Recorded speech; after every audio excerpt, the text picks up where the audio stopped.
सर्व अच्युतभूते बंधू आणि भगिनी व साधू संतांना दंडवत प्रणाम. आपण आतापर्यंत अनेक विषयावरती विचार मांडले आणि त्या विचारांना खूप लोकांनी असा प्रतिसाद दिला. कारण नाशिकमध्ये आम्ही गेली 5 ते 6 वर्षापासून वेगवेगळ्या प्रकारे धर्म प्रचाराच्या प्रसाराच्या अनुषंगाने व धर्म जागृतीच्या अनुषंगाने वेगवेगळे प्रयोग केले. त्यात सर्वात यशस्वी असा प्रयोग म्हणजे सत्संग. सत्संगामध्ये जी चर्चा होते, ज्या शंका आपल्या फिटतात त्या कशामध्येही फिटत नाही आणि म्हणून सत्संग हा सर्वात उत्तम उपाय आपल्या धर्मजागृतीच्या अनुषंगाने व सक्षमीकरणाच्या अनुषंगाने एक प्रयोगातून निर्माण झाला. आणि म्हणून मी सर्वांना आवाहन करेल, विनंती करेल की आपण आपापल्या ठिकाणी जे वासनिक लोक आहे, नामधारक लोक आहे, त्यांना एकत्र करून नक्की सत्संग सुरू करा. आठवड्यातून एकदा किंवा महिन्यातून एकदा 2 तास त्यावरती आपण पुढे बोलणार आहोत. खरं म्हणजे मानव संप्रदाय हा ज्ञानाचा धर्म समजला जातो. परंतु आज जर आपण डोकून बघितलं तर खरंच ज्ञानाचा किंवा ज्ञानियांचा धर्म आहे का असं आपल्याला सहजच वाटून जातं. खरं म्हणजे हे मी नामधारकांविषयी, वासनिकांविषयी बोलतो आहे. यात साधू संत येत नाही आणि आपले सत्संग सुद्धा नामधारक वासनिकांसाठीच सुरू असतात, आम्ही घेत असतो. कारण त्यांना ती जास्त गरज आहे. एखादा नामधारक उपदेश घेतो आणि त्या उपदेश घेतल्यानंतर त्याला सहजच भ्रम निर्माण होतो. कारण त्याचा एक भ्रम तुटलेला असतो, जीव आणि देवता एकत्र, सर्व एकच. तो भ्रम परमेश्वर कृपेने त्याच्या कोणाला तरी निमित्त करून फिटतो. परमेश्वर त्याला बोध देतात आणि त्यातून तो देवता भक्ती सोडून परमेश्वर भक्तीला लागतो. आणि त्या परमेश्वर भक्तीला लागल्यानंतर त्याला सहजच वाटून जातं की आता आपल्याला परमेश्वर प्राप्ती होणार. आणि त्यामुळे तो जसा आहे तसाच थांबतो. त्याचं नेहमीचं रुटीन चालू असतं. सकाळची देवपूजा, संध्याकाळची देवपूजा, कधीतरी स्मरण, कधीच तरी स्थानाला जाणं, कधीतरी कोणत्या कार्यक्रमाच्या माध्यमातून किंवा आपल्या गुरुच्या आश्रमामध्ये क्रिया देणं. याच्या व्यतिरिक्त तो धर्म समजत नाही. तो एक प्रकारे भ्रमात असतो. पण कोणीतरी आपल्यासारखा जाणीवेचा त्याला भेटतो आणि अभ्यासाच्या अनुषंगाने त्याला काही प्रश्न विचारले जातात की तू उपदेश घेतला, का घेतला, कशासाठी घेतला, उपदेश घेण्यातून तुला फायदा काय होणार, तोटा काय होणार. आणि म्हणून ज्यावेळेस त्याला हा प्रश्न निर्माण होतात किंवा निर्माण करून देतात तेव्हा त्याची चिकित्सा निर्माण होते, उत्सुकता निर्माण होते. खरं म्हणजे जीव हा चिकित्सक परमेश्वराने स्पष्ट सांगितलंय आणि ही चिकित्सकता जीव पुरेपूर वापरत असतो आपल्या व्यावहारिक जीवनामध्ये, सांसारिक जीवनामध्ये, व्यावसायिक जीवनामध्ये. एखादी गोष्ट आपण जर मार्केटमध्ये घ्यायला गेलो तर त्याविषयी कितीतरी चिकित्सा आपण बाळगत असतो. एक वस्तू घ्यायची, 4 दुकानं फिरतो, तिचा कलर बघतो, तिची किंमत बघतो, तिचा ब्रँड बघतो. इतकी चिकित्सा स्त्रियांमध्ये ही चिकित्सा जास्त आढळते आपल्याला. भाजीपाला घ्यायला गेले किंवा कुठेही शॉपिंगला गेले तरी ही चिकित्सा त्यांना फायद्याची ठरते. याच्या पाठीमागचं कारण काय, का आपण फसले जाऊ नये, फसू नये. परंतु हीच चिकित्सा आपण धर्मात मात्र कधीही लावत नाही. परंपरेनं आलं, आपण पुढे नेत असतो. दृष्टपर भक्तीचा जोर आपल्याकडं जास्त दिसेल हे लक्षात येईल तुम्हाला. आणि म्हणून भीतीपोटी लोक करतात म्हणून, किंवा संसारात आपल्याला काहीतरी हवंय या उद्देशाने धार्मिकता करणारे अनेक नामधारक उपदेशी दिसतील. परंतु आजपर्यंत ह्या ज्या परंपरा होत्या त्या पूर्वी परंपरा नव्हत्या, कारण गावागावात साधू संत आपल्या आचाराच्या माध्यमातून, आटन विजन, दीक्षा भोजन या नित्यविधीच्या माध्यमातून संपर्कात असायचे आणि त्या संपर्कामुळं लोकांच्या संपर्कात राहून हे ज्ञान देण्याचं ज्ञान कार्य सतत चालू असायचं. पण आज परिस्थिती बदलली आहे. आज आश्रम पद्धत निर्माण झाली. साधू संतांचं फिरणं काही निमित्ताने सुरू झालं. काळाचा महिमा म्हणा किंवा आपली प्रवृत्ती म्हणा बदलल्यामुळं आपल्यामध्ये ज्ञानाची जी भूक आहे ती कमी झाली. आजची जी उपलब्धता आहे ती पूर्वी नव्हती. पूर्वी लिपीमध्ये असलेलं हे तत्वज्ञान आपल्यापर्यंत पोहोचायला खूप वेळ लागला. आज आपल्याला अनेक माध्यमाच्या माध्यमातून किंवा दुकानांमध्ये आपले सर्वच साहित्य विकत घेता येतात, वाचता येतात. आजच्या इतकी साधू संतांची उपलब्धता पूर्वी कमी होती. आज कार्यक्रम खूप होतात.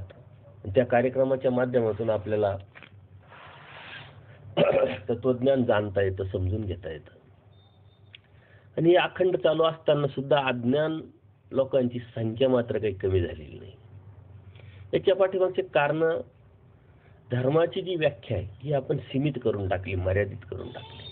याच्या पाठीमाग आपण सहज चिंतन जर केलं तर आपल्या लक्षात येईल की आपण उपदेश घेण्याच्या अगोदर, जो बोध देण्याच्या अगोदर परमेश्वराने जे आपल्याला तत्वज्ञान सांगितलेलं आहे, तर तत्वज्ञानाचा जो पाया आहे तो आपण विसरलोय किंवा त्या तत्वज्ञानापासून आपण दूर जातोय.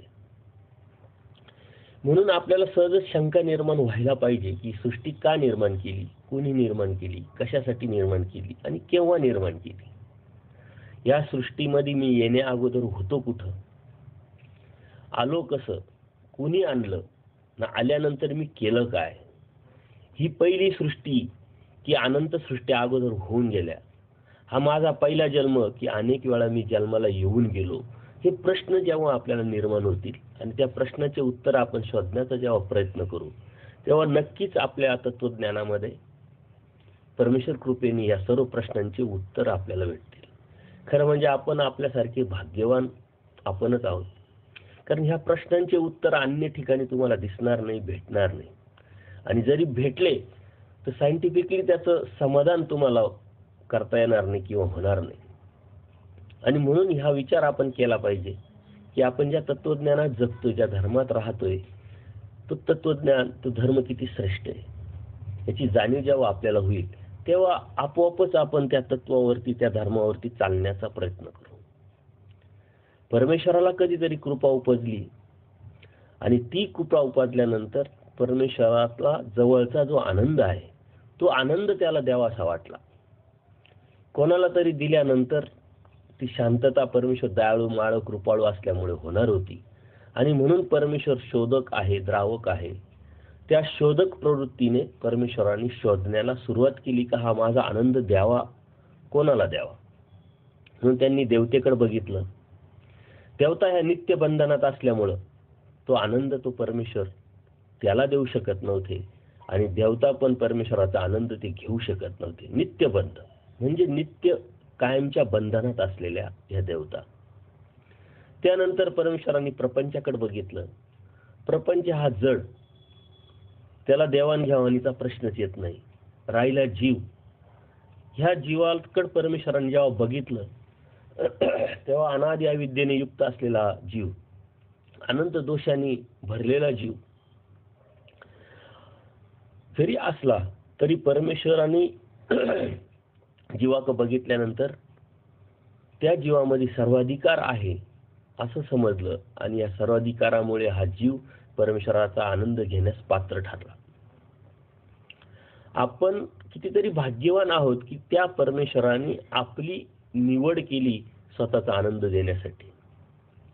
आणि ती निवड केव्हा केली? आपण मायेच्या तमविभागात कितपत असं पडलेलो असताना, कोणत्याही सुख दुःख विरहित आपण या मायेच्या तमविभागात पडलेलो आहे. आता हा मायेचा तम विभाग म्हणजे काय, माया काय, हे पुढच्या वेळेस आपल्याला हळूहळू समजणार आहे. पण प्रत्येक गोष्ट आपण समजून घेण्याचा प्रयत्न करणार आहोत. खरं म्हणजे ज्यांना या गोष्टीची गरज आहे त्यांच्यासाठीच हे आमचं रेकॉर्डिंग, हे आमचे सत्संग सुरू आहे. त्यामुळे कुणीही ज्ञानी वासनिक असेल किंवा साधू संत असेल यांनी या गोष्टीचं मनावर घेऊ नये. अनेक लोकांचे फोन आले आणि त्या फोनमधून ही प्रेरणा आम्हाला भेटली आणि म्हणून आम्ही तुमच्यापर्यंत हे आणण्याचा प्रयत्न करतोय.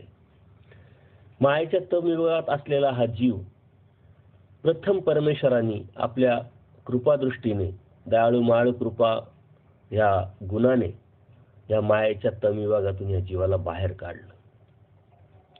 त्याला मूळ सृष्टी आपण असं म्हणतो. ह्या मूळ सृष्टीमध्ये परमेश्वराने प्रत्येक जीवाला पुरुष म्हणून जन्माला घातलं. त्यावेळेस स्त्रिया नव्हत्या. कालांतराने कर्मानुसार स्त्रियांचा जन्म झाला. पुरुष होऊन जन्माला तर घातलं, पण स्वतःसारखं सुंदर असं हा देह आपल्याला दिला आणि अनंत जीवाला परमेश्वराने स्वतः आपल्या श्रीमुखातून जे आज आपण तत्वज्ञान अभ्यासण्याचा प्रयत्न करतोय, ऐकण्याचा प्रयत्न करतोय, समजून घेण्याचा प्रयत्न करतोय, ते श्रीमुखी आपल्याला परमेश्वराने तत्वज्ञान दिलेलं आहे. आणि हे श्रीमुखी तत्वज्ञान परमेश्वराचं देण्याचं कार्य हे निरंतर आजही सुरू आहे. ज्या योग्यतेचा जीव असेल, ज्या अधिकाराचा जीव असेल, त्या पद्धतीनं परमेश्वर हे कार्य करत असतात, कोणाला तरी निमित्त करून. परमेश्वराने आपल्याला मायेच्या तमविभागातून प्रथम बाहेर काढलं, मूळ सृष्टीत आणलं आणि प्रत्येक जीवासाठी स्वतः अनंत अवतार घेऊन प्रत्येकाला त्यांनी आपल्या श्रीमुखी हे तत्वज्ञान सांगितलं की जीव कोण, देवता कोण, प्रपंच कोण, स्वतःची ओळख दिली आणि तू काय करायचे, तुला कशासाठी बाहेर काढलंय. परंतु आपली योग्यता अधिकार नव्हता. कारण आपण ज्यावेळेस पहिलीत जातो शाळेमध्ये त्यावेळेस शिक्षिका आपल्याला शिकवत असतात काही गोष्टी, परंतु योग्यता अधिकार नसल्यामुळं आपल्याला ते समजत नाही. जरी समजत नसलं तर आपण त्याच्यात सातत्य ठेवत असतो आणि त्या सातत्यातून भविष्यात आपल्याला कधीतरी केव्हा तरी ते कळायला सुरुवात होते. त्या पद्धतीने पहिल्या मूळ सृष्टीमध्ये परमेश्वराने आपल्याला सर्व तत्वज्ञान सांगूनही आपल्याला ते कळालं नाही, समजलं नाही. जरी कळालं नाही, समजलं नाही, तरी आपण मानसिक त्यावेळेस विचार केला. मानसिक विचार केल्यामुळं आपण पुढे सरकलो नाही. अधिकार योग्यता नसल्यामुळं ती मूळ सृष्टी परत संपुष्टात आली. पुन्हा आपण मायेच्या तमविभागात गेलो. परत केव्हा तरी परमेश्वराला कृपा उपजली आणि त्या कृपा उपजल्यानंतर परत परमेश्वराने मायेच्या मूळ तमविभागातून आपल्याला बाहेर काढलं, ती दुसरी मूळ सृष्टी. परत तोच विषय परमेश्वराने आपल्याला तत्वज्ञान सांगितलं आणि ते तत्वज्ञान आपली योग्यता अधिकार नसल्यामुळं, आपण त्याच्यावरती चालण्यासाठी सक्षम नसल्यामुळं आपण आचरणात्मक त्याचा विचार केला नाही, फक्त सहजच चिंतन केलं. अधिकार योग्यता येण्यासाठी आणि आल्यानंतर कृतीवर जाता येतं. परत ती दुसरी मूळ सृष्टी संपली. आता तिसरी मूळ सृष्टीमध्ये परमेश्वराने परत आपल्याला मायेच्या तमविभागातून बाहेर काढलंय, स्वतःच्या श्रीमुखी तत्वज्ञान सांगितलंय. पण त्यावेळेस ही सातत्य ठेवल्यामुळे आपल्याला थोडासा अधिकार योग्यता पात्रता निर्माण झालेली आहे आणि आपण विचार करायला लागलोय. विचार करता करता चिंतन केलं दुसऱ्या मूळ सृष्टीत, आणि चिंतन करता करता तिसऱ्या सृष्टीमध्ये आपण प्रारब्ध केलं, म्हणजे कर्म केलं. परंतु तो विकल्प कर्म केलं आणि या विकल्प कर्मामुळेच आपण दुःखात अडकलो, दुःखात पडलो. की या देवताच का परमेश्वर नाही, मीच का परमेश्वर नाही, हा परमेश्वर कशावरून, असे अनेक प्रश्न आपल्याला निर्माण झाले. आणि ह्या कर्मानुसार आपण चौथ्या प्रवाह सृष्टीमध्ये, म्हणजे पहिली प्रवाह सृष्टी की ज्या सृष्टीमध्ये आज आपण जगतोय, राहतोय, त्याला पहिलीही प्रवाह सृष्टी म्हणू शकतो, नाही तर अनंत सृष्ट्या आजपर्यंत होऊन गेल्या असतील असंही म्हणू शकतो. त्याला अनेक कारणं किंवा अनेक प्रमाणं आपल्या चरित्रामध्ये आपल्याला भेटतात. परमेश्वराने 3 वेळा मूळ सृष्टी निर्माण केली आणि तिन्ही वेळेस आपल्याला हे तत्वज्ञान सांगितलं, परंतु ते तत्वज्ञान आपण सांडलं. का सांडलं, कसं सांडलं आणि परमेश्वर ही निरंतर आपल्याला तत्वज्ञान का सांगतात, याच्यासाठी परमेश्वराने सुंदर असा डोळकियाचा दृष्टांत आपल्याला सांगितलेला आहे. हा डोळक्याच्या दृष्टांताचा जो प्रसंग आहे, प्रत्येकाच्या घरामध्ये आपल्याला पाहायला भेटेल, अनुभवायला भेटेल. एखादं लहान बाळ असतं, त्या लहान बाळाला भूक लागते, तो रडायला लागतो आणि मग त्याच्या आईला जाणवतं की याला भूक लागली, याला काहीतरी खावं लागेल, काहीतरी दूध पाजावं लागेल.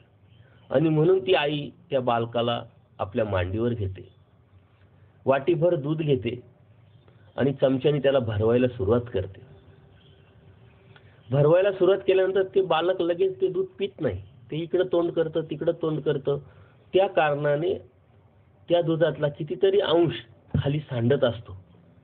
परंतु त्या आईचा जो हट्ट आहे, तो आईचा जो प्रयत्न आहे, जो सातत्य आहे, ते ती आई थांबवत नाही. एखादी स्त्री शेजारची त्याच वेळेस येते आणि ते सर्व प्रसंग बघितल्यानंतर ती त्या आईला सांगते, त्या बालकाला जेव्हा भूक लागेल तेव्हा ते आपोआपच ते दूध पिईल. तू कशासाठी हट्ट धरते, कशासाठी त्याला ते पाजण्याचा प्रयत्न करते, कितीतरी दूध त्यामुळे वाया जाते. पण त्या बालकाच्या आईला जाणीव असल्यामुळं ती त्यास खूप सुंदर अशी उदाहरण देते, उत्तर देते की ह्या बालकाला भूक लागली याची मला जाणीव आहे आणि म्हणून मी त्याला दूध पाजते. पण त्याच्या अज्ञानामुळे त्याला कळत नाही की ह्या दुधामुळे माझं भूक शमेल, मला शांत झोप लागेल किंवा माझी शारीरिक वाढ होईल, बौद्धिक वाढ होईल, हे त्याला माहीत नसल्यामुळं आणि त्याची जाणीव मला असल्यामुळं मी सांडलेल्या दुधाचा विचार न करता त्याच्या पोटात 1-2 चमचे दूध कसं जाईल हा मी प्रयत्न करत असते. यातून परमेश्वराने आपल्याला सुंदर असं हे तत्वज्ञान स्वतःच्या निरंतर हट्टाचं, सातत्याचं सांगितलं आहे की हा जीव मुळातच अज्ञानी, अनादि अविद्येने युक्त असलेला, मतित्रयाने बरबटलेला, अनंत दोषांनी बांधलेल्या जीवाला परमेश्वर सतत सतत हे तत्वज्ञान का सांगतात आणि आपण सतत सतत का सांडवतोय. परमेश्वराची दया, माया, कृपा, करुणा अखंड आपल्यासाठी वाहत असते आणि ती वाहत असल्यामुळं आपल्यापर्यंत हे तत्वज्ञान अनंत वेळा आलं, अनेक वेळा पुढेही येईल.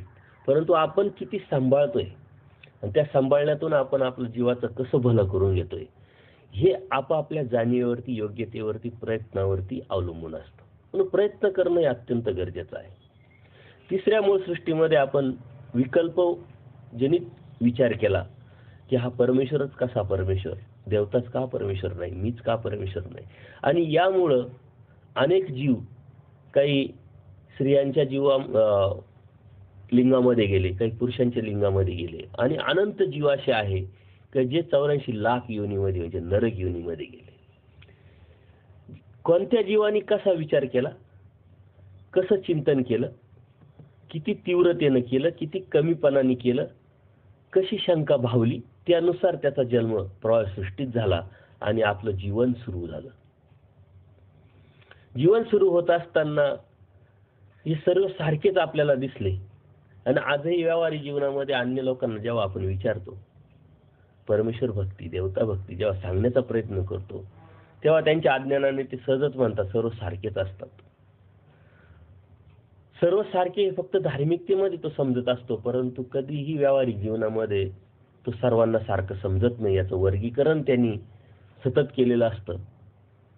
सरपंच त्याला वेगळा दिसतो, ग्रामपंचायतीचे सदस्य त्याला वेगळे दिसतात, नगरसेवक, आमदार, खासदार, मुख्यमंत्री, पंतप्रधान हे सर्वांचे पद त्याला वेगळे दिसतात. त्यांचे अधिकार, त्यांचे काम करण्याच्या पद्धती या सर्व त्याला वेगळ्या दिसतात. सर्वांचे घरं वेगळे, सर्वांचे कपडे वेगळे, प्रत्येक ठिकाणी त्यांनी वर्गीकरण केलेलं आहे. पण धर्म म्हटला की सर्व सारखं समजून तो थांबत असतो. याच्या पाठीमागचं कारण त्याच्या बुद्धीची ताकद तेवढी विचार करण्याची नाही. आणि सुंदर अशा दृष्टांतातून परमेश्वरांनी आपल्याला समजावलेलं आहे. परमपूजनीय माईम भट यांची जेव्हा प्रथम भेट झाली डोमेग्राम येथे, त्यावेळेस माईम भट 18 पुराण, 4 वेद, 5 शास्त्र आणि भास्कर शास्त्र सुद्धा शिकलेले होते. नुसते शिकलेलेच नव्हते, तर ते त्यामध्ये माहीर पंडित होते. आणि अनेक लोकांना, अनेक पंडितांना त्यांनी हरवलेलं होतं. आणि त्या हरवण्यातून, त्या त्रिगुणात्मक ज्ञानातून त्यांच्यामध्ये एक अहंकार निर्माण झाला होता. आणि त्या अहंकारापोटीच ते सर्वांना आव्हान करायचे. त्यांना सुद्धा हा भ्रम होता की सर्व देवता सारख्याच. त्यामुळे आपल्याला हा भ्रम असणं काही वेगळं नाही, किंवा अन्य लोकांना आजच्या हा भ्रम निर्माण होणं, ही शंका निर्माण होणं किंवा ही समजणं यात वेगळं नाही. ज्यावेळेस प्रथम माईम भटांना परमेश्वरांनी जीव आणि देवता, प्रपंच आणि परमेश्वर कसे वेगळे आहे या चार पदार्थांच्या माध्यमातून त्यांना तत्वज्ञान सांगितलं, ते तत्वज्ञानाच्या माध्यमात किंवा ते तत्वज्ञान समजवण्यासाठी परमेश्वरांनी त्यावेळेस हत्तीचा दृष्टांत त्यांना सांगितला. एक हत्ती असतो, गावात येतो, आणि त्या हत्ती गावात आल्यानंतर लोकांना उत्सुकता निर्माण होते की हत्ती कसा आहे बघायला जावं. अनेक लोक ते हत्ती बघण्यासाठी जातात. त्या गावामध्ये काही लोक आंधळे असतात, 6 आंधळे बसलेले असतात, आणि त्यांच्या कानावर ही गोष्ट पडते की हत्ती आलाय ना, हत्तीला बघायला लोक जात आहे. त्यांना सुद्धा स्वभावानुसार उत्सुकता निर्माण होते आणि ते सुद्धा हत्ती बघण्यासाठी जातात. आंधळे लोक डोळे नाही बघणार कशाने? ते स्पर्शाने हत्तीला बघण्याचा प्रयत्न करतात. एक जण आंधळा असतो, तो शेपटीला हात लावतो. दुसरा आंधळा असतो, तो सोंडेला हात लावला. तिसरा आंधळा असतो, कानाला हात लावला. चौथा आंधळा असतो, पायाला हात लावला. 5वा आंधळा असतो, पाठीला. 6वा आंधळ्यानी पोटाला हात लावला. अशा वेगवेगळ्या अवयवाला त्यांनी हात लावून हत्ती कसा समजून घेण्याचा प्रयत्न केला आणि परत आपापल्या जागेवरती येऊन बसले. ज्यावेळेस ते चर्चा करायला सुरुवात करतात की हत्ती बघितला का आणि तो कसा, त्यावेळेस ज्यांनी शेपटीला हात लावला तो हत्ती खराट्यासारखा. तर त्याला ते जाणवलेले, त्याला तो तिथं पोहोचलेला असल्यामुळे त्याला ते समजलेलं आहे की हत्ती हा खराट्यासारखा आहे. परंतु इतर लोकांनी वेगळ्या अवयवाला हात लावल्यामुळे ते हत्ती खराट्यासारखा असं मानायला तयार नाही आणि मानणार पण नाही. जीवाचं असंच असतं, जो जिथं पोहोचला त्याला खरं समजतो, बाकी सर्व खोटं समजतो. परंतु तसं नसतं. आपण जिथं पोहोचलोय त्या व्यतिरिक्त लोक दुसरीकडे पोहोचलेले असल्यामुळे त्यांना ते कळालेलं असतं, आणि म्हणून समजून घेण्याची प्रवृत्ती आपल्यामध्ये निर्माण झाली पाहिजे. आपल्यामध्ये उत्सुकता आणि चिकित्सा निर्माण असली पाहिजे. आपण जिथं पोहोचलोय ते खरं नाही असं समजून आपला जो प्रवास आहे, आपली जी प्रगती आहे अध्यात्माची, ही सतत सुरू राहिली पाहिजे. या हत्तीच्या दृष्टांतातून परमेश्वराने सुंदर असं आपल्याला तत्वज्ञान समजावलंय. ज्यांनी पायाला हात लावला तो म्हणे हत्ती खांबासारखा आहे. ज्यांनी कानाला हात लावला तो म्हणे हत्ती सुपासारखा. ज्यांनी सोंडेला हात लावला तो म्हणे हत्ती मुसळासारखा आहे. ज्यांनी पाठीला हात लावला तो म्हणे हत्ती भिंतीसारखा आहे. आणि ज्यांनी पोटाला हात लावला तो म्हणे हत्ती पोत्यासारखा आहे. धान्याचा भरलेलं जसं पोतं असतं तसं त्याला ते जाणवलं. परंतु त्यांच्यामध्ये एकमत होऊ शकत नाही. कारण का? प्रत्येक जण वेगळ्या ठिकाणी पोहोचलाय आणि प्रत्येकाला ते वेगळं जाणवलंय, आणि प्रत्येक जण दुसऱ्याला खोटं समजतोय. याच्या पाठीमागचे कारणही तसेच आहे, आणि म्हणून त्यांच्यामध्ये वाद निर्माण होतात. समाजामध्ये आज वाद होण्याचं कारण काय? की जिथं मी पोहोचलोय तिथं तुम्ही पोहोचलेले नाही, जिथं तुम्ही पोहोचले तिथं मी पोहोचलेलं नाहीये, आणि म्हणून प्रत्येक जण माझंच खरं असं समजून सांगण्याचा किंवा समजून देण्याचा जो प्रयत्न करतोय ते खरं वादाचं कारण आहे. आपण एकमेकाला समजून जर घेतलं, तू काय समजला हे मी जर समजून घेतलं तर माझ्या ज्ञानात भर पडेल. एक उदाहरण देतो. माझा एक मित्र आहे, त्याच्याकडे 1 रुपया आहे आणि माझ्याकडे 1 रुपया आहे. ह्या 1 रुपयाची मी देवाणघेवाण जर केली तर एकच रुपया राहील, पण 2 एकत्र केले तर 2 रुपये होतील. तसंच विचाराचं आहे. माझ्याकडे एक विचार आहे, तुमच्याकडे एक विचार आहे. मी जेव्हा तुम्हाला तो विचार सांगतो तेव्हा तुमच्याकडचा विचार अधिक माझा विचार असे 2 विचार होतात. तुम्ही जेव्हा मला विचार सांगता तेव्हा माझ्याकडचा अधिक तुमच्याकडचा असे डबल विचार होतात. ही ज्ञानाची भूक आपण एकमेकाला अशी भागवली पाहिजे. हत्तीच्या दृष्टांतातून परमेश्वरांनी स्पष्ट सांगण्याचा प्रयत्न केलाय की या समाजात वाद कशामुळे आणि काय. त्यांच्यात वाद सुरू असतात. एक डोळस मनुष्य त्यांच्या जवळून जात असतो आणि ते बघितल्यानंतर, तो वाद बघितल्यानंतर त्याचा सहजच उत्सुकता जाणवते आणि तो तिथं जवळ जाऊन त्यांना विचारतो की तुम्ही का भांडताय, का वाद घालताय. हा वादचं कारण जेव्हा तो ऐकतो तेव्हा कपाळाला हात लावतो आणि त्यांना समजावण्याचा प्रयत्न करतो की तुम्ही हत्तीचा एक एक अवयव बघितलाय. हे सर्व अवयव जेव्हा एकत्र येतील तेव्हा हत्ती तयार होईल. हा हत्ती समजून घ्यायचा असेल तर प्रत्येकाला प्रत्येकाचा विचार ऐकावा लागेल. तसा परमेश्वर ब्रह्मविद्याशास्त्र हे समजून घ्यायचं असेल तो खूप मोठा समुद्र आहे. कुठेतरी किनाऱ्यावरती जाऊन जर आपण त्याचा अनुभव घेण्याचा प्रयत्न केला तर ते शक्य नाही. अनेक किनाऱ्यांचा एक समुद्र आहे आणि तो समुद्र जर समजून घ्यायचा असेल तर अनेक किनारा आपल्याला समजून घ्यावा लागतील. धर्म हा खूप मोठा आहे, कारण परमेश्वर जितका मोठा तितकाच परमेश्वराचा धर्म मोठा. परमेश्वराने माईम भटांना या हत्तीच्या दृष्टांतातून स्पष्ट सांगितलं की देवता वेगळे आणि परमेश्वर वेगळे. हत्तीचे एक एक अवयव म्हणजे परमेश्वराच्या शक्ती आहे. या देवता म्हणजे परमेश्वराच्या शक्ती आहे आणि या शक्तीच्या पलीकडे जी एक महाशक्ती तो म्हणजे परमेश्वर आहे. अन्य लोकही सुद्धा प्रत्येक देवतेला परमेश्वर समजतात. आज इकडं उद्या तिकडं असे भजन पूजन करण्याचा प्रयत्न करतात. आपणही पूर्वी असंच होतो, परंतु परमेश्वराच्या दयेने आपल्याला परमेश्वराने बोध दिला आणि त्या बोधामुळे आपण आता जीव, देवता, प्रपंच आणि परमेश्वरी चार पदार्थ वेगवेगळे समजू शकलो, जाणू शकलो, जाणत आहे. असा हा आपला प्रवास सुरू झाला. आपल्याला जीव, देवता यातला फरक समजला आणि आपण परमेश्वर भक्तीला लागलो. हे आपलं मूळ तत्वज्ञान आहे. ज्यावेळेस आपण परमेश्वर भक्तीला लागलो, जन्माला आलो परासृष्टीमध्ये, मग आपल्याला आज करायचं काय? काय केलं तर आपल्याला ही परमेश्वर प्राप्ती होणार आहे? कारण प्रत्येक जीव हा परमेश्वर प्राप्तीसाठी झटतोय आणि हे परमेश्वर प्राप्तीसाठी चा प्रयत्न प्रत्येक जण करत असतो आणि प्रत्येकाला हे असा भ्रम निर्माण झालेला आहे का मला परमेश्वर प्राप्ती होणार, परंतु खरंच होणार का याचं चिंतन, याची चिकित्सा, याची उत्सुकता आपण सतत ठेवली पाहिजे.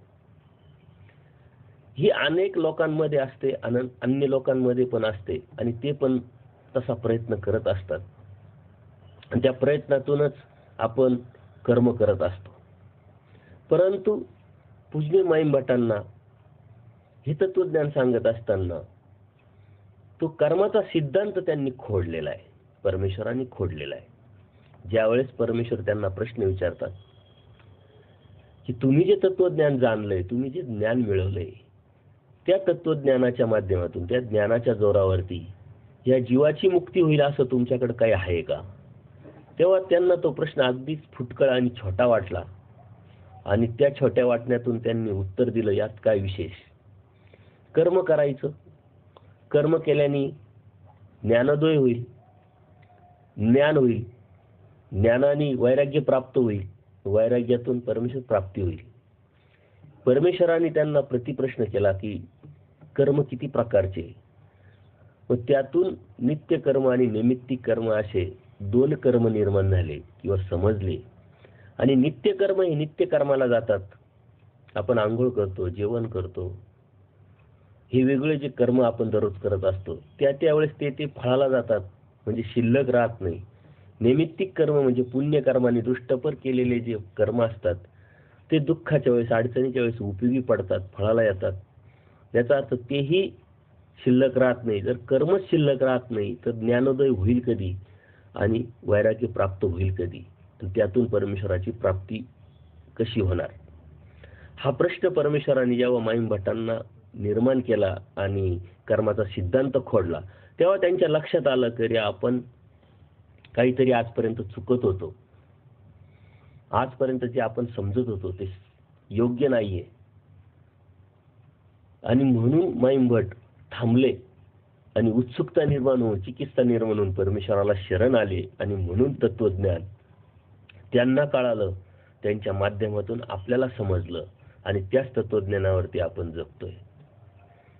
खरं म्हणजे धर्माचा अभ्यास करत असताना प्रत्येकाला आज उत्सुकता निर्माण झाली की अभ्यास करायचा आहे, मला अभ्यास यायला पाहिजे, मला ज्ञान समजलं पाहिजे, पण कुठून करावं, कसं करावं हे समजत नाही. आणि हे न समजल्यामुळं आपण कुठंतरी ती भूक भागवण्याचा प्रयत्न करतोय. आपल्याकडे परंपरागत सर्व आश्रमांमध्ये अभ्यास शिकवण्याची पद्धत आहे. त्याला आपण घोक म्हणून ऐकलेलं असतं. साधू संत आपल्या शिष्यांना घोक देतात. सर्वात प्रथम ते भगवद्गीता पाठांतर करून घेतात, नंतर सूत्रपाठ पाठांतर करून घेतात आणि मग लीळाचरित्राच्या माध्यमातून ह्या सूत्रांचा अर्थ समजावण्याचा प्रयत्न करतात. त्यानंतर जी 5 स्थळं आहे त्या 5 स्थळाचा घोक देतात की आज एक पक्ष दिल्यानंतर तो पाठांतर करून त्या शिष्याने दुसऱ्या दिवशी बाबांना येऊन सांगायचं. बाबांचं समाधान झालं तर पुढचा पक्ष ते देतील. असा हा अभ्यास परंपरागत चालत असतो. परंतु तो आपण संसारामध्ये जगत असताना, नामधारक वासनिक म्हणून राहत असताना आपल्याला तो अभ्यास कितपत झेपेल आणि कितपत समजेल हा खूप मोठा संशोधनाचा विषय. म्हणून आपण सर्वसामान्य आहोत हे आपण पहिले समजून घेतलं पाहिजे आणि त्या पद्धतीनेच आपला अभ्यासक्रम पण असला पाहिजे. परंतु तशी कोणत्याही प्रकारची पद्धत आपल्याकडे नसल्यामुळं अनेक वासनिकांना, अनेक नामधारकांना प्रश्न पडतो की अभ्यास करायचा आहे, सुरुवात कुठून करायची आणि कशी करायची. ही सुरुवात करत असताना हा जो मूळ पाया आहे तो आपण जर समजून घेतला, त्याचं चिंतन केलं आणि सतत आपल्या डोक्यामध्ये ही गोष्ट ठेवली, सतत त्याचं चिंतनातून त्या तत्वज्ञानाला जिवंत जर आपण ठेवलं तर आपण नक्कीच आपल्या धार्मिक प्रगतीमध्ये प्रगती साधू शकतो. आणि म्हणून या गोष्टी आपण समजून घेतल्या पाहिजे की तत्वज्ञान सांगत असताना, तत्वज्ञान समजून घेत असताना या गोष्टी आपण किती समजून घेतलेल्या आहे. आज आपलं काय झालंय की आपण लीळाचरित्रात जायला लागलो, लीळा कळायला लागली, सूत्रपाठात जायला लागलो,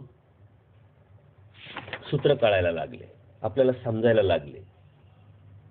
आणि ते समजून घेतल्यानंतर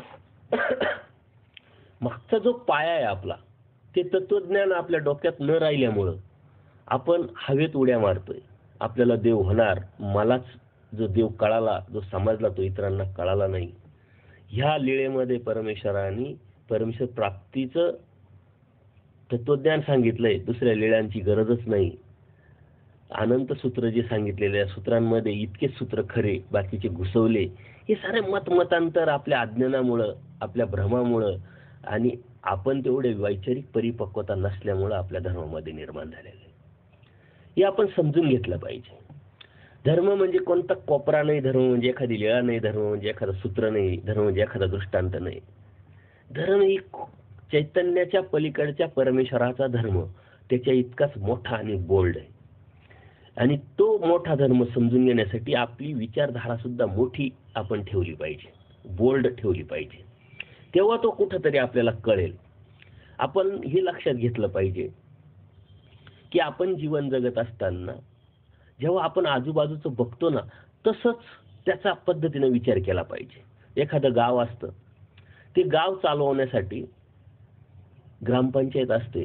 त्या ग्रामपंचायतीला जोडून लोकप्रतिनिधी असतात, सरपंच असतात, अनेक सदस्य असतात आणि ते 2-4-5 हजाराचं गाव चालवण्यासाठी एवढी मोठी यंत्रणा उभी केल्यानंतर गव्हर्नमेंटनी, सरकारनी ते पंचायत समितीला जोडलेलं असतं, पंचायत समिती जिल्हा परिषदेला जोडलेलं असतं, जिल्हा परिषद राज्याच्या सरकारला जोडलेलं असतं, स्टेट गव्हर्नमेंटला जोडलेलं असतं आणि ते स्टेट गव्हर्नमेंट केंद्राच्या सरकारला जोडलेलं असतं. ही 2-4-5 हजाराची लोकवस्ती चालवण्यासाठी एवढी मोठी यंत्रणा आपण उभी केली आहे. ती ब्रह्मांड चालवण्यासाठी परमेश्वराची किती मोठी यंत्रणा असेल. आणि ती यंत्रणा जर आपण समजून घेतली तर आपल्या मनातला जो विकल्प आहे, ज्या अंधश्रद्धा आहे, ते आपोआपच गळून पडतील, आपोआपच निघून जातील. कारण परमेश्वराचा समर्थ वाद समजून घेण्यासाठी आपल्याला हे तत्वज्ञान समजून घेणं खूप गरजेचं आहे. आणि आज आपण त्याच्यापासूनच दूर जातोय. खरं म्हणजे हा पहिला जो भाग आहे सत्संगाचा, जो पाया आहे, हा खूप मोठा आहे. तो एखाद्या सत्संगात संपेल असं मला तरी वाटत नाही. आणि त्याचं चिंतन आपण सतत करण्यासाठी ते खोलवरती आपण समजून घेणं गरजेचं आहे. आपणही घाई करणार नाही, आपल्याला घाई नाहीये, आपल्याकडे वेळच वेळ आहे. खरं म्हणजे आज आपल्याला परमेश्वराने या सृष्टीमध्ये अनंत जन्मामध्ये जे चांगले छोटे छोटे कर्म केले ते एकत्र करून मायपणाने आपल्याला ह्या जन्मामध्ये, मानव जन्मामध्ये घातलंय. ते घातल्यानंतर परमेश्वराने आपल्याला बोध दिलाय. हा बोध एका जीवाला एका सृष्टीमध्ये एकदाच परमेश्वर देत असतात. त्याचे आपण भाग्यकारक आहे, भाग्यवान आहोत की आपल्याला बोध झालाय आणि त्या बोधाच्या पोटी आपण या धर्मामध्ये तत्वज्ञान समजून घेऊन धार्मिकता करतोय. आज धार्मिकतेच्या नावाखाली अन्य लोकांमध्ये जर आपण बघितलं तर कितीतरी अंधश्रद्धा आहे. ते खूप दूर दूर आहे या गोष्टीमध्ये, खूप दूर दूर. त्यांना 2 प्रश्नांची उत्तरं सुद्धा सांगता येणार नाही. परंतु आपण कोण आहोत, काय आहोत, कुठं होतो, कसं आलो, आल्यानंतर आता आपण काय करायला पाहिजे, काय केल्यानंतर आपल्याला आपल्या जीवनाचं भलं कसं होईल, हित कसं साधता येईल, ह्या सर्व प्रश्नांचे उत्तर आपल्याकडे आहे. परमेश्वराने ब्रह्मांड चालवण्यासाठी देवतेची निर्मिती केली. खरं म्हणजे देवता ह्या अनादीच्या आहे. निर्मिती करणं हा विषय नाही. जसं जीव होताच, परंतु मायाच्या तमिभागातून त्याला बाहेर काढलं, तसं देवता अव्यक्त रूपी होत्या, त्याला व्यक्त रूपात आणलं. आणि ह्या देवता किती? 81 कोटी 1.25 ह्या जी संख्या आहे ही फक्त आपल्या तत्वज्ञानात आपल्याला पाहायला भेटेल. अन्य लोक 33 कोटीपर्यंत त्यांचा आकडा गेलेला आहे आणि त्या 33 कोटी फक्त या स्वर्गाच्या देवता आहे. देवतेचा हा जो भाग आहे, हा सेकंड पार्ट किंवा दुसरा सत्संगात जेव्हा आपण घेऊ तेव्हा तुम्हाला आश्चर्य वाटेल की ह्या देवता आपल्यासाठी किती कार्यरत आहे. सृष्टी कोणासाठी निर्माण केली? परमेश्वरांनी जीवासाठी. कारण जीवाला स्वतःचा आनंद देण्यासाठी निवडलं, म्हणून सृष्टी परमेश्वराला निर्माण करावं लागली आणि या सृष्टीत या जीवाला आणलंय. म्हणजे सृष्टी निर्माण केली परमेश्वरांनी जीवासाठी आणि ही सृष्टी चालवण्यासाठी साऱ्या देवतेला कामाला लावलंय परमेश्वरांनी. कोणासाठी? जीवासाठी. म्हणजे परमेश्वरांनी आपल्यासाठी सृष्टी निर्माण केली आहे. परमेश्वरांनी आपल्यासाठी साऱ्या देवतेला कामाला लावलंय. आणि हे कमी आहे की काय, की परमेश्वरांनी आपल्यासाठी परत अवतार घेतला. मूळ सृष्टीचा अनंत अवतार घेऊन आपल्याला हे तत्वज्ञान सांगितलंच आहे, परंतु आपल्या अज्ञानाची जी परिसीमा आहे ही परमेश्वराला माहीत असल्यामुळं परमेश्वरांनी अवतार घेतला. अवतार परमेश्वर घेतो हे फक्त आपल्याला माहित आहे. लोकांना पण माहित आहे परमेश्वर अवतार घेतात, पण कोण अवतार, कसे अवतार, कोणत्या प्रकारे, कोणत्या पद्धतीने हे काहीही माहीत नाही. पण आपण किती भाग्यवान आहोत हे आपण समजून घ्या का प्रत्येक प्रश्नाचं उत्तर आपल्याला तत्वज्ञानातून भेटतंय. सृष्टी निर्माण केल्यानंतर ही सृष्टी चालवण्यासाठी अनंत देवता, 81 कोटी 1.25 देवता एका ब्रह्मांडात, असे अनंत ब्रह्मांड म्हणून अनंत देवता इथं कार्यरत केल्या. हे कार्यरत करत असताना परमेश्वरांनी आपल्याला हे तत्वज्ञान सांगितलं आणि आपल्याकडून अपेक्षा केली की तू मला प्राप्त कर, तू मला प्राप्तीसाठी प्रयत्न कर, मी तुला सहाय्य करेल. खरं म्हणजे या जीवामध्ये तेवढी योग्यता आहे का परमेश्वराला प्राप्त करावं? परंतु परमेश्वराने तो वरद हस्त आपल्याला दिलेला आहे. आपण प्रयत्न केला तर परमेश्वर सहाय्य करणार आहे आणि या अयोग्य जीवाला परमेश्वरच योग्य करून प्राप्तीला घेऊन जाणार आहे. पण त्यासाठी आपला प्रयत्न अत्यंत महत्त्वाचा आहे आणि तो प्रयत्न आपला योग्य दिशेने, योग्य पद्धतीने, यथार्थ ज्ञानाने जर सुरू असला तर त्या प्रयत्नाला फळ येणार आहे, त्या प्रयत्नाला यश येणार आहे. अन्यथा आपण भ्रमाच्या पोटी, अज्ञानापोटी, अन्यथा ज्ञानापोटी हे न समजून घेता फक्त पळत राहिलो, माझंच खरं असं समजत राहिलो तर ती दिशा योग्य नाही, ते ज्ञान यथार्थ नाही, आपण समजून घेतलं पाहिजे. या 81 कोटी 1.25 देवता या सृष्टी चालवण्यासाठी परमेश्वरांनी व्यक्त केल्या आणि सृष्टीची रचना केल्यानंतर सृष्टीचं कार्य सुरू झालं. फळदात्री देवता, मग आपण जे कर्माने मिळवलेले ते सर्व देण्याचं काम देवतेचं असतं. परंतु आपण जर परमेश्वर भक्तीला लागलो तर ह्या देवतेचा संबंध, संपर्क तुटत असतो. कारण दैवराटीसाठी वेगळी यंत्रणा परमेश्वराने निर्माण केलेली आहे. ह्या दैवराटीच्या जीवाच्या सर्व फायली परमेश्वराच्या टेबलवरती असतात. मी हे उदाहरण जे देतोय ते आपण समजून घेण्यासाठी, आपल्याला समजण्यासाठी. आणि अन्य राटीचे, जे कर्मराटीचे आपण समजतो, त्या लोकांचा भोग या सर्व देवतेकडेच असतो आणि म्हणून प्रत्येकाच्या भोगाच्या अनुषंगाने प्रत्येक देवतेकडे त्यांच्या फायली असतात. एक देवतेचा भोग संपला का दुसरी देवता, दुसऱ्या देवतेचा भोग संपला का तिसरी देवता, हे कार्य कंटिन्यू चालू असतं. आपल्यासाठीही भोग आहे, परंतु दैवराटीसाठी यंत्रणा वेगळी असल्यामुळं यात आता प्रश्न निर्माण करू नका का दैवराटीचे कोण. आपण परमेश्वर भक्त आहोत. परमेश्वर भक्तीत जे येतात ते सर्व दैवराटीचे. मग त्याची योग्यता, पात्रता ही वेगवेगळ्या पद्धतीची असू शकते. दैवराटीचं आपण आहे की नाही आपण चिंतन करावं, समजून घ्यावं. परमेश्वराच्या समर्थवादावरती निष्ठा ठेवून जर आपण परमेश्वराच्या भक्तीत लीन असेल, कोणत्याही अंधश्रद्धा विरहित किंवा कोणत्याही कर्मकांडाविरहित, तो आपण दैवराटीचे समजावं. म्हणून दैवराटीसाठी परमेश्वराने या सकळही देवता ज्या 81,10,10,10 देवता आहे त्यांच्या ओळखणी म्हणजे वेगळी शक्ती त्यांच्यातून निर्माण केलेली आहे. आणि ह्या देवतेचं कार्य एका देवतेच्या अंडर, एका देवतेच्या खाली दुसऱ्या देवतेचं, दुसऱ्या देवतेच्या खाली तिसऱ्या देवतेचं असं चालतं कर्मराटीत. परंतु इथं दैवराटीमध्ये या सर्व देवता परमेश्वराच्या अधीन राहून कार्य करत असतात. म्हणजे परमेश्वरच या देवतेला आदेश देत असतात. आणि आपल्या साऱ्या कर्माच्या भोगाच्या ज्या फायली त्या परमेश्वराकडे असतात. आणि म्हणून परमेश्वराच्या माध्यमातून हा आपला जीवनमान आता चालू झालेला आहे. आणि ते चालू असताना आपल्या जीवनामध्ये अडीअडचणी येतात, संकट येतात, भोग येतात, दुःख येतात.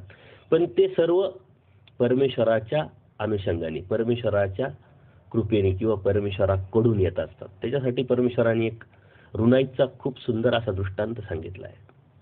आणि आपण किती भाग्यवान आहात हे आपल्या या दृष्टांतामधून आपल्याला समजेल. एक शेतकरी असतो आणि तो शेतकरी आपली शेती करण्यासाठी किंवा आपलं कुटुंब चालवण्यासाठी सतत प्रयत्न करत असतो. त्या प्रयत्नातून तो कर्ज काढतो. अनेक सावकाराकडून कर्ज काढल्यानंतर त्याच्या लक्षात येतं की आपल्या उत्पन्नापेक्षा कर्ज आपलं जास्त झाले आणि आपण आता ते फेडू शकत नाही, देऊ शकत नाही. आपल्याला आत्महत्या केल्याशिवाय, आपल्याला मरण्याशिवाय आता पर्याय नाही. परंतु तो हुशार होता, चिकित्सक होता, त्यांनी ते समजून घेतलेलं होतं. म्हणून त्यांनी एक लक्षात आणलं की आपल्या कुटुंबाला वाचवण्यासाठी, आपल्याला स्वतःला वाचवण्यासाठी आपल्याला आता राजाकडे जावं लागेल. आणि तो त्या राजाला शरण जातो. त्या राजाला सर्व आपली हकीकत सांगतो की माझी नियत आहे यांना देण्याची, कारण मी घेतलेलं आहे. परंतु माझी तशी परिस्थिती आता राहिली नाही. म्हणून राजाला त्याच्या कर्तव्याची जाणीव होते. प्रजेचं रक्षण करणं हे राजाचं कर्तव्य असतं प्रथम. आणि म्हणून तो राजा त्या सावकारांना, जे घेणेकऱ्यांना सर्वांना बोलवतो आणि सांगतो का हा तुमचा देणेकरी आहे आणि तुम्ही याची घेणेकरी आहे. हे मलाही मान्य आहे, त्यालाही मान्य आहे. परंतु राजाच्या दरबारात आल्यानंतर आता राजा न्याय देणार असतो. आणि म्हणून राजाने त्यांना सर्वांना एक आदेश दिला की आता जे तुमचं घेणं आहे ते 50% तुम्हाला माफ करावं लागेल, तुम्ही माफ करा. तर राजाचा आदेश म्हटल्यानंतर कोण ऐकणार नाही. त्या घेणेकऱ्यांना वाटलं चला 50% माफ, पण 50% तरी लगेच भेटल. आणि म्हणून 50% आपले भोग परमेश्वर मार्गाला लागल्याबरोबर बंद झाले, कमी झाले. ही सर्वात मोठी भेट परमेश्वराने आपल्याला दिलेली आहे. परंतु ती आपण न समजून घेण्यासाठी, न समजून घेतल्यामुळं अनेक प्रश्न आपल्या मनामध्ये, शंका आपल्या मनामध्ये येत असतात. थोडंसं संकट आलं, थोडंसं व्यावहारिक असेल, कौटुंबिक असेल किंवा सांसारिक असेल, तर थोड्यानी लगेच आपण गडबडून जातो आणि घाबरून आपण अंधश्रद्धेकडे किंवा कर्मकांडाकडे पळत असतो. आणि तिथंच आपली सर्वात मोठी चूक आपण करत असतो, हे आपण समजून घेतलं पाहिजे. ऋणाईच्या दृष्टांतातून परमेश्वर आपल्याला हेच सांगण्याचा प्रयत्न करतात की राजा आदेश देतो. राजा म्हणजे परमेश्वर. ह्या देवता ज्या भोगवणाऱ्या असतात त्याचे 50% भोग ह्या देवतेकडून परमेश्वर डायरेक्ट कमी करून घेतात, बंद करतात. म्हणजे 50%च भोग राहिला. त्या देणेकऱ्याला सुद्धा, त्या शेतकऱ्याला सुद्धा आता 50%च रक्कम द्यायची. परंतु तो कंगाल आहे, तो लगेच देऊ शकतो का? परमेश्वर म्हणजेच राजा दुसरा आदेश देतो का आता हा जेव्हा देईल तेव्हा घ्या, त्याला लिमिट नाही. आजच द्यायला पाहिजे, उद्याच द्यायला पाहिजे, वर्षातच द्यायला पाहिजे, असं काही लिमिट नाही. जेव्हा देईल तेव्हा, जिथं घेईल तिथं घ्या. असं काही नाही की बाबा लगेच ह्याच ठिकाणी द्यायला पाहिजे, त्याच ठिकाणी द्यायला पाहिजे, घरी आणूनच द्यायला पाहिजे किंवा मी घरी जायला पाहिजे, असं काही नाही. आणि तिसरा आदेश अत्यंत महत्त्वाचा आहे का जेवढं देईल तेवढं घ्या. 1 रुपयाच घ्या, 2 रुपयेच घ्या किंवा इतकेच दिले पाहिजे असं काही नाही. या ऋणाच्या दृष्टांतातून परमेश्वराने आपल्याला खरं म्हणजे सिक्युर्ड केलेलं आहे. एक आत्मविश्वास दिलेला आहे. एक आपल्याला पाठिंबा दिलेला आहे. एक प्रकारे आपल्याला संरक्षण दिलेलं आहे की तुम्ही माझ्या मार्गाला जर लागले, एक निष्ठ भक्तीला जर लागले, परमेश्वर भक्तीला जर लागले, तर तुमचे जे भोग आहे ते 50% मी माफ करेल आणि राहिलेले भोग हे मी सांगेल तसे ती देवता भोगेल. आणि म्हणून दैवराटीतले लोक, त्यांच्यावर येणारे जे संकट आहे त्याची तीव्रता खूपच कमी असते. किंवा आपल्याला अनेक परिस्थितीतून हे आपण जाणवत असतो, समजून घेत असतो की आपल्यावर आलेलं संकट हे आपल्याला समजलं पण नाही, समजत पण नाही. कारण ते परमेश्वराने आपल्याला ते दिलेलं आहे आणि परमेश्वर दयाळू माळू कृपाळू असल्यामुळं आपला हात तुटणार असेल तर ते खर्चटेल. लांबवरती प्रवास करत असताना 200 किलोमीटरवरती आपला जर ॲक्सिडेंट होणार असेल तर आपल्या गावापासून वैद्यकीय सेवेपासून अगदी 5-10 किलोमीटरवरती ती गोष्ट घडते. म्हणजे ठिकाण परमेश्वर बदलतात, वेळ बदलू शकतात किंवा आपली जी तीव्रता आहे, आपलं जे संकट आहे ती सुद्धा बदलू शकतात. याचा अर्थ परमेश्वर अनार्जित दाता आहे. आपण जे अर्जन केलेलं आहे ते अर्जन देवतेला देण्याचं काम आहे, परंतु परमेश्वर अनार्जित दाता आहे. जे आपण अर्जनच केलेलं नाही, जे आपण मिळवलेलंच नाही ते सुद्धा देण्याची ताकद परमेश्वराकडे आहे. म्हणून तो परमेश्वर आहे, म्हणून त्याला अनार्जित दाता म्हणतात.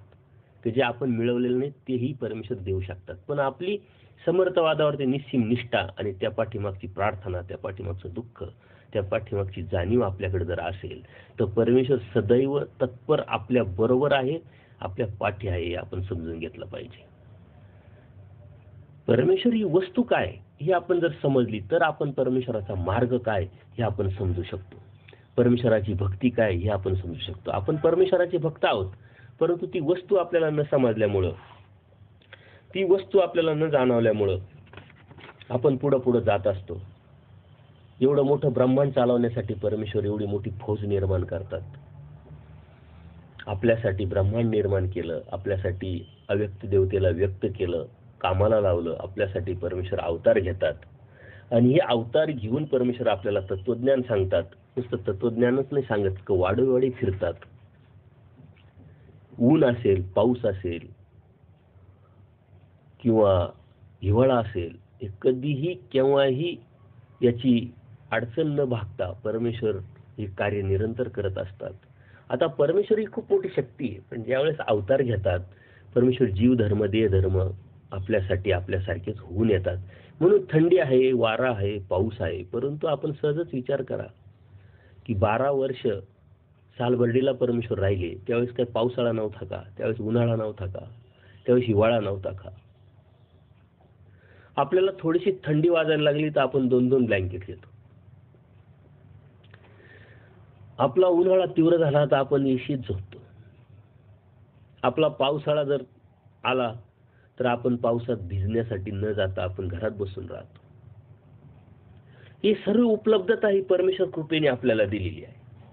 परमेश्वराच्या बाबतीत जर आपण हा विचार केला तर परमेश्वराने आपल्यासाठी काय केलंय आणि काय नाही केलं याचं चिंतन जेव्हा आपण करू तेव्हा परमेश्वर किती श्रेष्ठ वस्तू आहे हे आपल्याला कळेल आणि त्या परमेश्वराविषयी आपोआपच आपल्यामध्ये प्रेम निर्माण होईल, आवड निर्माण होईल.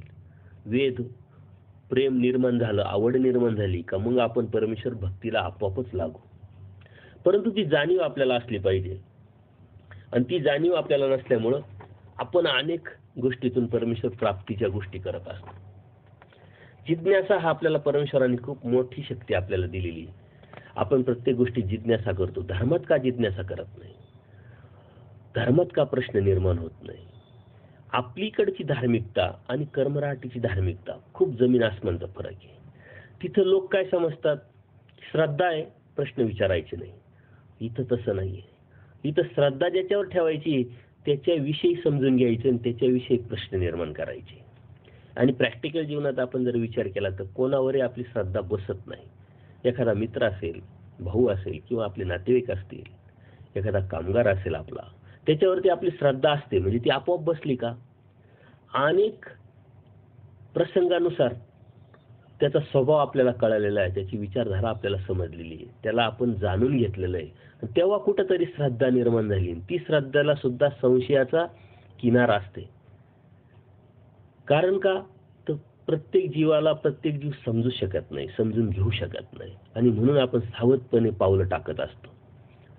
इथं परमेश्वरावरती श्रद्धा निर्माण करायची, तो परमेश्वर आपल्याला समजून घ्यावा लागेल. ती वस्तू काय आहे आपल्याला जाणून घ्यावा लागेल. आणि ही वस्तू आपण जर समजून घेतली, जाणून घेतली, तर नंतर आपोआपच आपल्याला परमेश्वराविषयी आवड, प्रेम निर्माण होईल. आणि त्या आवडीतून परमेश्वराला आपण भक्तीला सुरुवात करू शकतो. परमेश्वर भक्ती करणं जेवढं सोपं आहे तेवढंच अवघड आहे. सोपं कोणत्या अनुषंगाने? हे सर्व समजून घ्यायचं, आणि हे समजून घेतल्यानंतर काही न करता फक्त परमेश्वर भक्ती करायची, परमेश्वर स्मरण करायचं, चिंतन करायचं, काही न करता. इतर लोक काय करतात? अमावस्या पाळतात, पौर्णिमा पाळतात, शुभाशुभ पाळतात, ज्योतिषशास्त्र पाळतात, अनेक कर्म पाळतात, व्रतवैकल्य करतात, उपास तापास करतात. आपल्याला या काही गोष्टी करण्याची गरज नाही. परमेश्वर एकदा आपल्याला समजला तर ती परमेश्वर भक्ती करत असताना, एकनिष्ठ भक्ती करत असताना आपल्याला कोणत्याही गोष्टीचा आधार घेण्याची गरज नाही. तो आधार फक्त आपल्याला परमेश्वराचाच असला पाहिजे. आणि तो परमेश्वराचा आधार आपल्याला परमेश्वराने दिलेला आहे.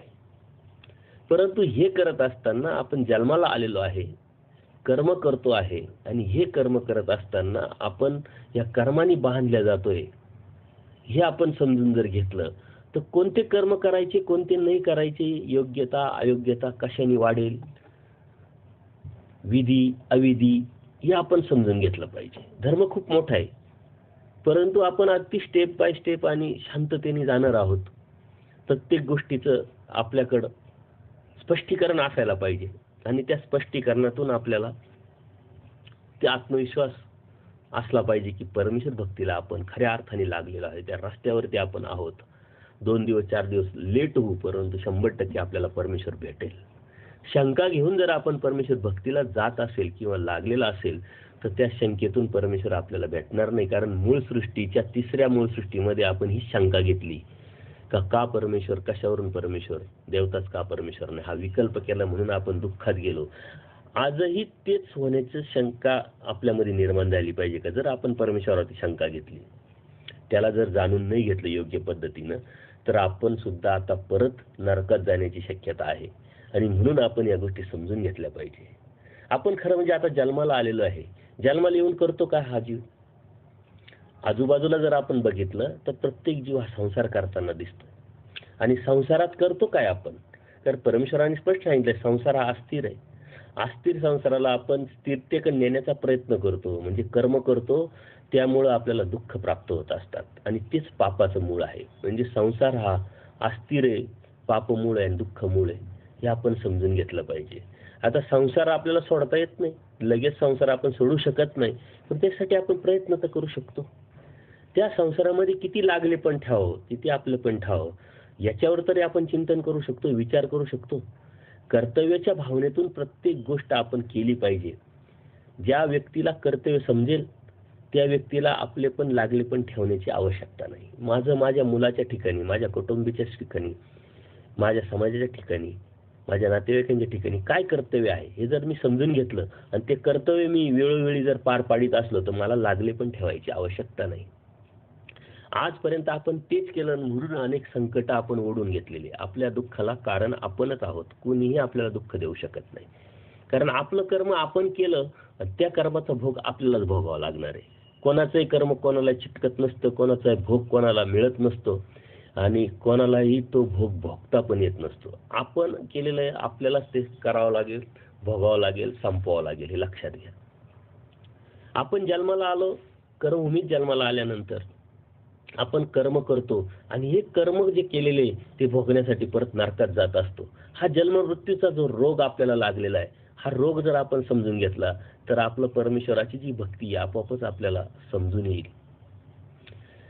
मग हिंदू धर्मामध्ये एक मूळ तत्व आहे की जन्माला आलेला मनुष्य मरतो, मेलेला मनुष्य जन्माला येतो. कोणत्याही धर्मामध्ये हे तत्व तुम्हाला ऐकायला वाचायला भेटणार नाही. धर्म म्हटलं की आपल्या डोक्यात येतं मुस्लिम धर्म, ख्रिश्चन धर्म, शीख धर्म, जैन धर्म, बौद्ध धर्म, असे अनेक धर्माचे प्रकार आहे. ह्या धर्माचे तत्वज्ञान जर आपण अभ्यासलं तर गीतेचा एखादा भाग, गीतेचा एखादा अध्याय त्यातलं तत्वज्ञान ते समजेल. याच्या व्यतिरिक्त गीता 18 अध्यायाच्या माध्यमातून जर समजून घ्यायचे असेल आणि धर्म म्हणजे काय हे समजून घ्यायचं असेल तर त्यांना आपल्याकडेच यावं लागेल. परंतु त्यांनी तेवढं भाग्य जोडलेलं नाही आणि म्हणून त्यांना इथं येता येत नाही ना. आपण तेवढं भाग्य जोडलंय म्हणून आपण इथं आलेलो आहोत. आपण जन्माला आलो, कर्म करतो आणि हे कर्म जे मिळवलेले असतात ते भोगण्यासाठी नरकात जातो. हा आपला मूळ तत्वाचा जो गाभा आहे. जन्माला आलेला मनुष्य मरतोच आणि मेलेला मनुष्य जन्मालाच येतो. कारण आपल्याला दिसतंय ते. जन्माला आलेला मनुष्य आपल्याला दिसतोय, मेलेला मनुष्य आपल्याला दिसतोय. ज्या अर्थी जन्माला आलेला दिसतोय त्या अर्थी मेलेला दिसतोय, त्या अर्थी तो मेलेला आहे तोच जन्माला येत असतो. आणि हे सारखं राडगाडगं चालू असतं. परमेश्वराने हे राडगाडगं कंटिन्यू जे चालू आहे ते थांबावं म्हणून आपल्याला मूळ सृष्टीतून काढलेलं आहे. ते थांबावं म्हणून या देवतेला कामाला लावलंय. हे थांबावं म्हणून परमेश्वराने अवतार घेऊन आपल्याला हे तत्वज्ञान सांगितलेलं आहे. त्याच्यासाठी सुंदर असं राहटगडियाचा दृष्टांत परमेश्वर सांगतात की पूर्वी विहिरीतून शेतकरी पाणी काढण्यासाठी इलेक्ट्रिक मोटरी नसायच्या, त्यावेळेस मोट असायची. आता जे ग्रामीण लोक आहे त्यांना ती मोट म्हणजे काय हे माहीत असेल किंवा त्यांना ते समजू शकतात. मोट म्हणजे एक चांबड्याची मोठी पिशवी असते आणि ती पिशवी बैलाच्या माध्यमातून विहिरीत टाकायची. ती भरली पाण्याने का वरती आणायची आणि त्या पाण्याद्वारे शेती करायची.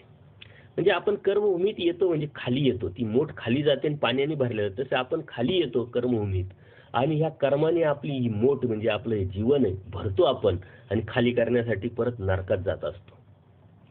नरक म्हणजे काय कमी आहे का? 13 भेदी नरक परमेश्वराने सांगितले. तो वेगळा विषय आपण कधीतरी घेणार आहोत. परंतु आज जर आपण सहजच बघितलं तर आपल्याला चलद्रूप नरक आणि स्थिर नरक लगेच दिसतात डोळ्याला. 84 लाख योनी, कुत्रा, मांजर, डुक्कर, म्हैस, बैल ह्या ज्या गोष्टी आहेत ह्या जर आपण समजून घेतल्या तर त्या आपल्याला खूप सोप्या होऊन जातील. आज आपल्याला हे प्राणी दिसतात समोर असल्यामुळं आपण त्या गोष्टीची जाणीव आपण करू शकतो आणि ह्या गोष्टीची जाणीव केल्यामुळं आपल्याला ह्या नरकाच्या दुःखाची गोष्टीची जाणीव आपल्याला लगेच होईल. डिस्कवरी चॅनल आपण बघतो त्याच्यामध्ये अनेक प्राणी आपल्याला दिसतात. अशी कितीतरी प्राणी आहेत आपण ते कधी पाहिलेले पण नसतात आणि ते पाहिलेले नाही याचा अर्थ ते नाही असं नाही. आपण पाहिलेल्या प्राण्यांची जर लिस्ट करायचं ठरवलं तर 100च्या वरती 200च्या वरती ती लिस्ट आपली जाणार नाही. परंतु शास्त्राने 84 लाख योनी सांगितलेली. 84 लाख प्राणी या जगामध्ये आहे, या सृष्टीमध्ये आहे आणि ती 84 लाख योनीमध्ये आपण जन्ममृत्यू असं करत करत मनुष्य जन्मात आलेलं आहे. आणि ह्या मनुष्य जन्मात आल्यानंतर आपण कर्म करतोय आणि त्या कर्मातून आपण नरकात जात असतो आणि हे नरक भोगल्यानंतर परत मनुष्य जन्मात येत असतो. हा प्रवास जर आपण समजून घेतला तर नक्कीच आपल्याला या नरकाविषयी, या दुःखाविषयी भीती निर्माण होईल आणि ती भीती निर्माण झाली की आपण आपोआपच परमेश्वराच्या मार्गाला, परमेश्वराच्या धर्माला पक्क होऊ शकतो. म्हणून या राहटगडियाच्या दृष्टांतातून आपण काय करतोय, कसं करतोय, कशा पद्धतीने येतोय आणि कशा पद्धतीने भोगतोय हे आपल्याला परमेश्वराने समजून सांगितलेलं आहे. आजच्या या सत्संगामध्ये आपण इथपर्यंत आलो आहोत. थांबू, नीट विचार करा, चिंतन करा, शांततेने ऐका आणि हे शांततेने ऐकलेलं सतत मात्र चिंतनात ठेवा, डोक्यात ठेवा. तरच आपला आध्यात्मिक जो प्रवास आहे तो पुढं सरकत राहील किंवा आध्यात्मिक जी प्रगती आहे ती होत राहील. यापासून दूर जाणं म्हणजे धर्मापासून दूर जाणं, या तत्वज्ञानापासून दूर जाणं म्हणजे परमेश्वरापासून दूर जाणं आणि या तत्वज्ञानापासून दूर जाणं म्हणजे नरकात जाणं. हे जर आपण समजून घेतलं तर आपल्याला ही गोष्ट अत्यंत सोपी वाटेल. आजच्या या सत्संगामध्ये आपण इथं थांबू. पुढच्या सत्संगामध्ये पुढंच आपण जाण्याचा प्रयत्न करू. याच्यामध्ये अनेक लोकांना प्रश्न निर्माण होत असतील पण मला ही मर्यादा आहे किती डिटेल्स, किती स्पष्टीकरण करायचं. परंतु प्रश्न जर तुम्ही निर्माण केले पर्सनल अकाउंटला मला जर प्रश्न पाठवले तर मी सत्संगांमध्ये त्याच्यावरती नक्कीच प्रकाश पाडण्याचा प्रयत्न करणार आहोत. खरं म्हणजे हे सांगण्याची योग्यता माझी नाही, पात्रता नाही, हे मी अगोदरच कबूल केलेलं आहे आणि परत पुन्हा एकदा कबूल करतो. जे सर्वसाधारण नामधारक आहे, तर सर्वसाधारण उपदेशी आहे, अशा लोकांसाठी हे मी बोलतोय. आणि खरं म्हणजे त्यांच्यासाठी बोलणं हे बी चुकीचं ठरेल. मी माझ्यासाठी बोलतोय, माझी उजळणी व्हावी, मी त्या तत्वज्ञानामध्ये अटकून राहावं, त्या तत्वज्ञानाला समजून घ्यावं, अधिकाधिक पद्धतीनं ती प्रगल्भता माझ्यामध्ये यावी, म्हणून मी माझ्यासाठी बोलतोय, माझ्यासाठी सांगतोय आणि हे माझ्यासाठीच काम करतोय. हे आपण जर समजून घेतलं तर कोणालाही याचं काही वेगळं आणि वावगं वाटणार नाही. परमेश्वर कृपेने, परमेश्वराच्याच सहाय्यतेने या गोष्टी मी तुमच्यापर्यंत आणण्याचा प्रयत्न करतोय. यात अनेक त्रुटी, अनेक चुका असू शकतात, परंतु आपण संवाद करायचा आता ठरवलंय. सत्संगाच्या माध्यमातून तुमच्यापर्यंत मी येण्याचं ठरवलंय, तुम्ही येण्याचं ठरवलंय. तर नक्कीच यामध्ये आपण एकामेकाला सहाय्य करत